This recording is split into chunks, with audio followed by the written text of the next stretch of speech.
in the department's taking regarding our current event? Well, in a nutshell, there was a farm in the state of Washington that sold a 4.5-year-old Holstein cow to slaughter on December 9th.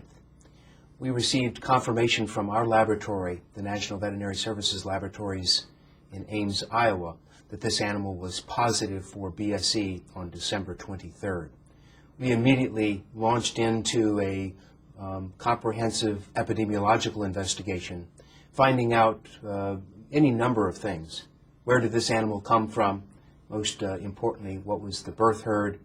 Where have her progeny, where have her offspring gone? And then our colleagues in Food Safety Inspection Service, out of an abundance of caution, have issued a recall on some of the meat. Not because there is any real risk in that we know that meat is not one of the tissues that the infectious agent harbors, but again, out of an abundance of caution and to ensure consumer confidence. So all of those things are ongoing as we speak.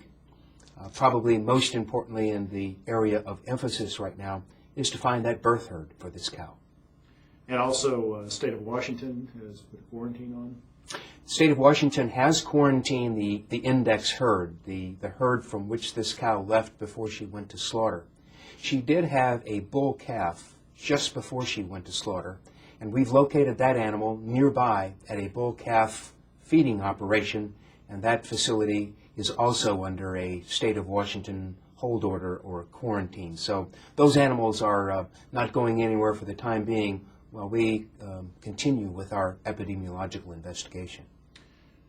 Obviously, we've had some reaction from both our trading partners and from the domestic market. What's the next steps that we're taking now?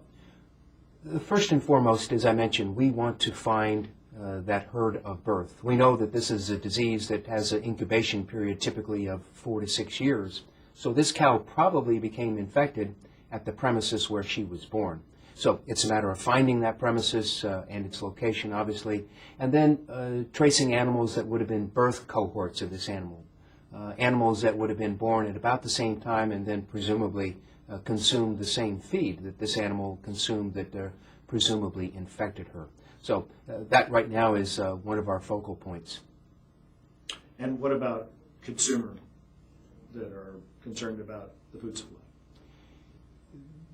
Very important point, I think, for us to recognize that while unfortunate that we did find this positive case, it's every indication that our system is working, and it's working in any number of ways. First of all, we had a surveillance aimed at detecting even a very low prevalence of the disease in the United States. The fact that this cow was positive is an indication that system has been working. Secondly, our Food Safety Inspection Service colleagues have had in place procedures that would preclude the risky tissues, those portions of the carcass that are likely to harbor the infectious agents. Those were excluded from the food supply. They went to inedible rendering. The fact that we have those kinds of procedures in place, we've had also a feed ban in place, a ban that would prohibit the feeding of protein from an infected animal to another ruminant animal, and therefore we protected animal health as well. So on a number of fronts, we think there is every indication that we've had a good system in place, that the safety of U.S. beef has been good, and while unfortunate, procedures in place that ensure even today that U.S. beef is safe. Having said that, now that we've had a case found in the United States, it's only prudent that we take a look at the procedures and our program in place for BSE and consider perhaps modifying that based on this recent situation. And indeed, those discussions and those considerations are happening at the highest levels of the U.S. Department of Agriculture. And last question, because we're pressed for time. We're also responding to international interest. I understand we have a team going to the Far East. Yeah. Indeed we do, and our foreign export markets are very important to us. We need to carry that same message that we've had a good program in place, that U.S. beef is safe.